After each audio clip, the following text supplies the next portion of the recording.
Hi English learners, and everyone has got interested in this video.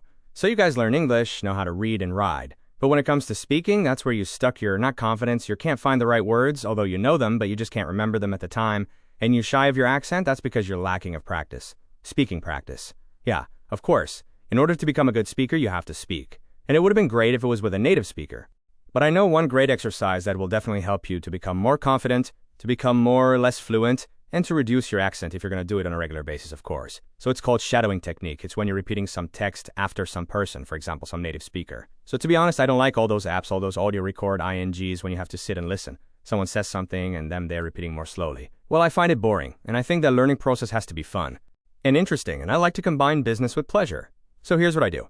I take my laptop, sit in my cozy chair, turn on my favorite TV show or a movie. So I used to like to watch Charmed, and I really love how Piper's speaking. So I used to practice with her. Does that mean he remembers you or that it doesn't? That mean that he remembers you or that he doesn't? Does that mean that he remembers you or that he doesn't? Does that mean he remembers you or that it does? Does that mean he remembers you that he doesn't just think he remembers you or that he doesn't or that he doesn't? Does that mean he remembers you or that it doesn't? Does that mean he remembers you or that he doesn't? Does that mean that he remembers you or maybe it isn't?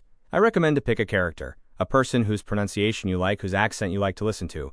And if you're only starting practicing this method, you have to choose a word or a short phrase. And you're going to have to repeat it till that point when you'll feel that it sounds the same or almost the same. You ever studying. How do you treat frostbite? So she asks here, how do you treat frostbite? She speaks very quickly.